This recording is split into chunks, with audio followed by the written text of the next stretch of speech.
Joining me right now to talk more about all of the above, White House Principal Deputy Press Secretary Raj Shah. Raj, good to see you this morning. Thanks so much for joining us. Good morning, Maria. Thanks a lot for having me on. What is the president expecting? I mean, what are the chances that anything gets resolved at the G7 today with regard to tariffs?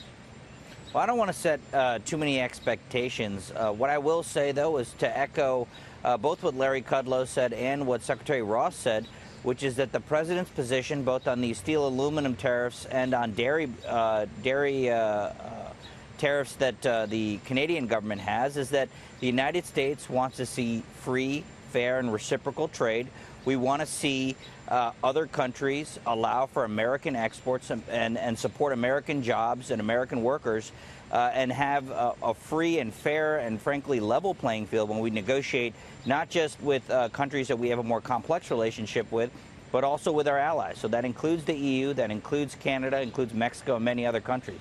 Yeah, I know, but I mean, isn't this going to send prices higher, Raj? We keep talking about the implications of these trade tariffs, and obviously it's going to ultimately impact the consumer.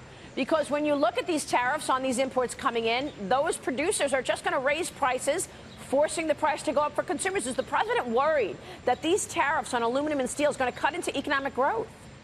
Well, we've had decades of policy that hasn't worked. We've had decades where other countries have taken advantage of the United States, have had tariff and non-tariff barriers, have dumped goods, have done many things that have put our workers, our farmers, our businesses at a disadvantage. And the president has been very clear about that. He's stated, kind of screamed from the rooftops during the campaign, and has said as much afterward, that status quo can no longer be sustained.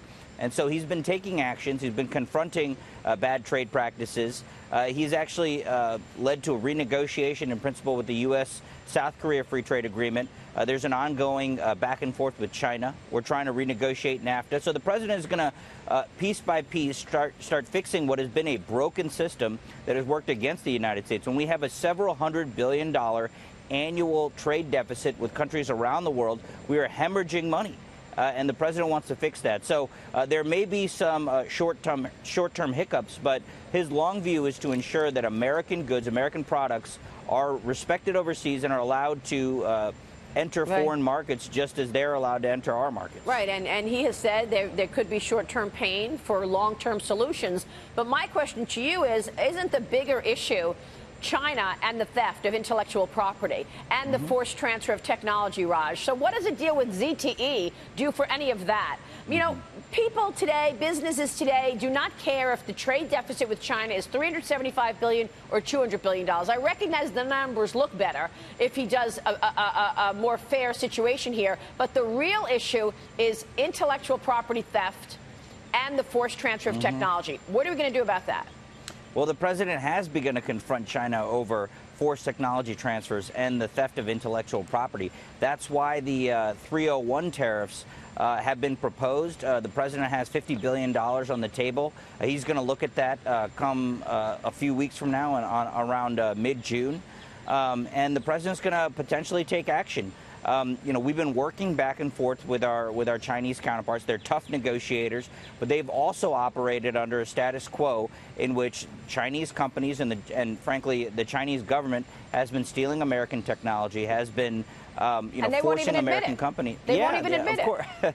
Yeah, they won't admit it, but if you go to talk to any technology company in Silicon Valley or across the country, they know what's going on. So the president has been confronting this issue. We're going to work with the Chinese, and the president has a great relationship with President Xi. Right. But protecting American intellectual property, protecting the technology investments that many investors and other folks make in the United States and make in American companies, from Apple to Oracle, is essential. Of course. Yes. And we need to ensure that, those rights are protected. So it's an ongoing process, but the president is raising it for the first time. Understand, this president is raising these issues in a way that, frankly, previous presidents from both parties failed or were just simply unwilling to raise and raise different issues. And we know that China has been helpful to an extent when it comes to North Korea. The president says he's ready for this historic sit-down with Kim Jong-un. It's happening this upcoming Tuesday. Here's what he said yesterday. I think I'm very well prepared. I don't think I have to prepare very much. It's about attitude. It's about willingness to get things done. But this isn't a question of preparation. It's a question of whether or not people want it to happen. It's going to be much more than a photo op. I think it's a process. I've told you that many times before. I think it's not a one-meeting deal. It would be wonderful if it were. So, Raj, what's the president expecting? I mean, he said that he's also willing to invite the North Korean leader to the White House if this summit goes well. Absolutely. Look, if there is a willingness on the North Koreans, which they have expressed through Secretary Pompeo, to denuclearize, to actually, put down their arms and end their nuclear program and open up to the West and to, South Korea and other countries in the region, we think that's a historic opportunity the president is taking leadership on and seizing. And we think that, if it's a summit in the United States or meetings elsewhere around the world, subsequent meetings, we think whatever is necessary to kind of meet willingness from the North Koreans to take action, with actual action, we're willing to take those steps. Let's turn to the economy, Raj. The president's handling of the economy now at a new high. According to this latest Fox News poll, it finds 52% of registered voters approve of his handling of the economy. This comes as House Minority Leader Nancy Pelosi continues to downplay the improving economy. Here's what she said yesterday, Raj. Unless we have an increase, a very significant increase in wages and bigger paychecks, we were going to increase the frustration of America's families because they'll be saying, hip, hip, hooray, unemployment is down. What does that mean to me in my life? So this isn't just about the unemployment rate. It's about wages rising in our country so that consumer confidence is restored, because our economy will never fully reach its possibilities unless we increase the consumer confidence. Raj, I'm not sure she knows, but consumer confidence is actually at a near 18-year high right now. Right. But, she, along with her colleagues, are going on with this narrative that things are not going very well. Well, I think what Nancy Pelosi was talking about there was politics. It's not about economics because, as you said, consumer confidence is at a near two-decade high, while unemployment is at a near two-decade low. You have African-American veterans, female unemployment at near historic lows. Right. You have wages rising for the first time since 2006. Everything about the economy, all things are pointing toward prosperity, are pointing toward higher wages, are pointing toward upward mobility for millions of Americans. I think you mentioned at the top of the show that household wealth is at a new high.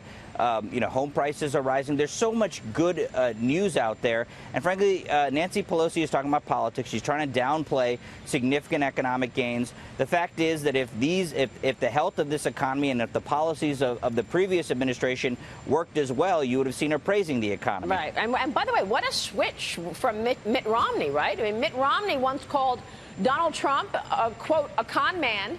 Now the Republican Senate candidate is predicting, quote, this: I think President Trump will be renominated by my party easily, and I think he'll be reelected solidly. Romney bases his prediction on the improving economy and the likelihood that Democrats will choose a candidate outside the mainstream. What was your reaction when you heard Romney? Well, I think he's right. I think that the president is, leading us toward a safer, freer, more prosperous country, and I think lives for Americans are going to be much better, and I think Mitt Romney's right. Raj, good to see you this morning. Thanks so much. Thank you. Raj Shah at the White House.